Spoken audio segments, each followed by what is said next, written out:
There is smoke rising over the Persian Gulf right now, real smoke, from a real American warship. The USS Gerald Ford caught fire on board. 2 sailors are being treated. And off the coast of Basra, an American-owned cargo ship was struck by an Iranian unmanned surface vehicle. There is footage of the moment of impact. And the President of the United States looked at all of this and posted that it is, and I quote, a very good thing. In the next few minutes, I'm going to walk you through exactly what happened in the last 48 hours. I have 3 receipts. I have Senate testimony from a 4-star general, and I have a story about a meeting in Miami that should make every American's blood run cold. Once you see the full picture assembled in one place, you will understand why this is not just about ships burning in the Gulf. This is about whether the word superpower still means what it used to. Imagine you have a business partner. He picks a massive fight with your biggest competitor, burns through your joint savings at $11 billion a week, and when everything catches fire, he posts online that the fire is wonderful because it is keeping everyone warm. How long do you stay with that partner? Drop your answer in the comments. At what point does loyalty to a leader become complicity in the destruction he is causing? Let us rewind the clock. When the first strikes on Iran began, the public was given a specific promise: swift, decisive, surgical. The regime in Tehran would buckle within days. That was the pitch. That was the promise. Here is what actually happened. Nearly 2 weeks of bombardment by the United States and Israel, attacks on energy grids, desalination facilities, oil depots, thousands of civilians dead.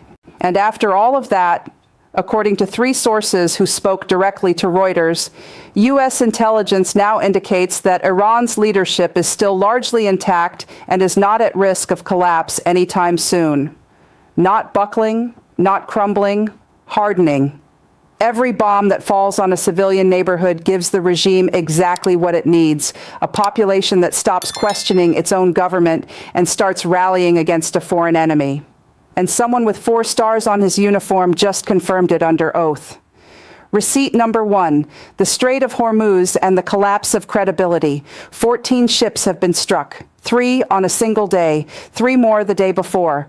Iran's new supreme leader, Ayatollah Muaba, in his very first public message, declared that Iran will continue using its leverage over the strait and introduced the possibility of opening entirely new fronts where, in his words, the enemy has little experience and will be vulnerable. That is not the language of a regime on its knees. While American ships were being struck and oil prices were surging, the U.S. Energy Department posted on social media that the Navy was escorting commercial ships safely through the strait. Markets moved on that statement.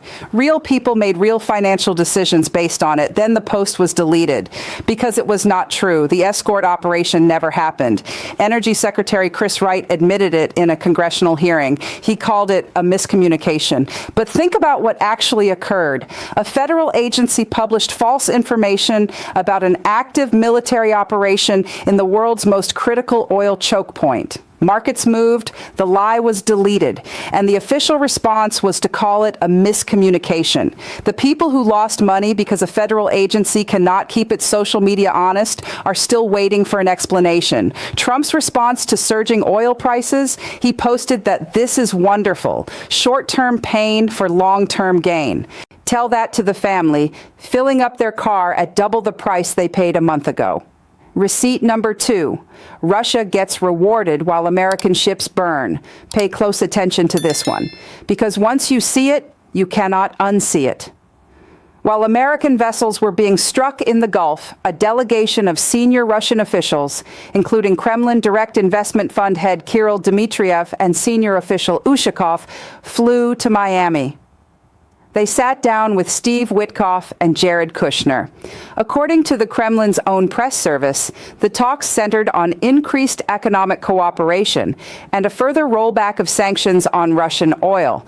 Russia is actively assisting forces striking American allies in the Gulf, and the Trump administration's response was to fly Russian officials to Florida and discuss giving Russia economic rewards. On a G7 call shortly after, French President Macron finally said what every allied leader had been thinking: nobody can tell what Donald Trump's strategy is. Nobody knows what the objective is. Macron demanded answers. What is the plan? What is any of this for? No answer came. because there is no plan.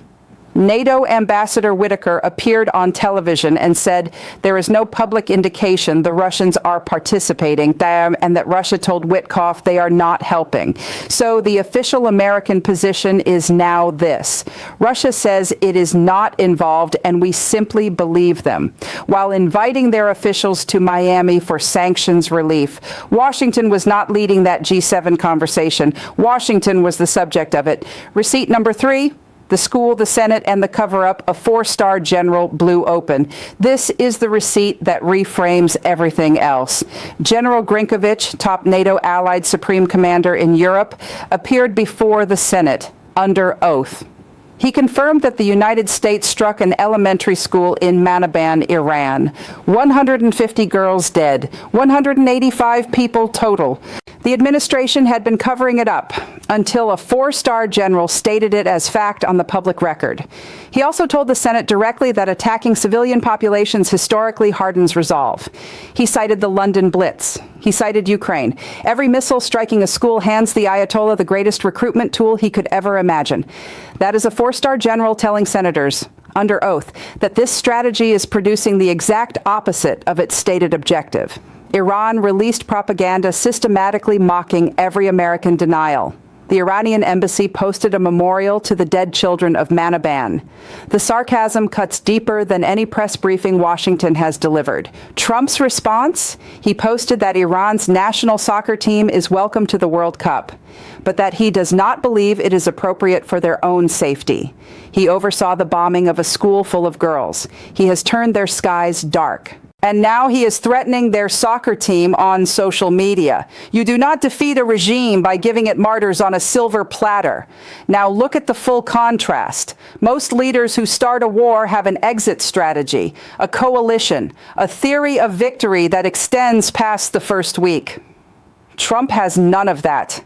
He has Pete Hegseth talking about raining death from the sky and a social media feed that reads like a man who confuses devastation with dominance. Meanwhile, Iran's Ayatollah promises new fronts. Russia locks in economic deals in Miami. China builds the global narrative that America is a declining empire run by a man who cannot keep his own agencies honest. Trump is not fighting a war. He is performing one. And every performance strengthens the coalition forming against him. So what does this mean for you personally? $11 billion of your tax money every week flowing into a conflict with no plan and no exit. Oil prices surging while the president tells you to feel grateful. 172 million barrels drained from the Strategic Petroleum Reserve. NATO partners openly questioning the relationship. South Korea losing its THAAD systems. Taiwan not receiving promised military aid. Arab nations watching their supposed protector create the very chaos they needed protection from. And here's the part that does not reverse. Once a global supply chain reroutes around American instability, it does not come back because a president changes his tone. The damage is structural. Structural damage does not heal within an election cycle. 3 scenarios from here.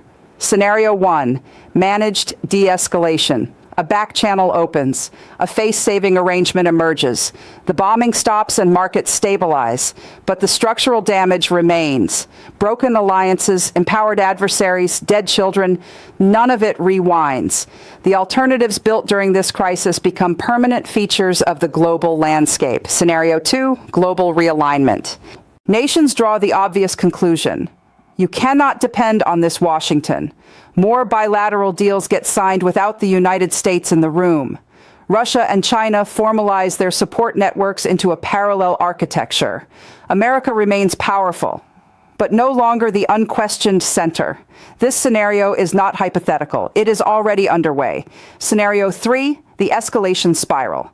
Iran opens the new fronts its Ayatollah promised. The strait becomes functionally closed to commercial traffic. Oil reaches levels that trigger a global recession. Trump doubles down. More strikes, more civilian casualties, more isolation. And somewhere in that spiral, a miscalculation occurs that cannot be walked back. With a president who has no strategy and no advisors willing to say no, this outcome is far less unlikely than anyone in Washington wants to admit. The relationship between the United States and the rest of the world will never look the same after this. Even if every bomb stopped falling tonight, the lesson has been learned by every capital on the planet. You never put all your strategic eggs in one basket, because the most powerful nation on earth just demonstrated it can be captured by a man with no plan and no comprehension of the machine he is operating. Iran did not do this to America. Donald Trump did this to America. Did Trump destroy American credibility in the Gulf, or did American credibility destroy itself the moment it handed the most consequential office on earth to a man who responds to burning ships by calling it a very good thing? Drop your answers in the comments. I read every single one. Subscribe, because the next chapter is coming fast. This story is not slowing down. Do not look away. This content is commentary and analysis for informational purposes only. It does not constitute financial, legal, or geopolitical advice. Consult qualified professionals before making any decisions based on the topics discussed.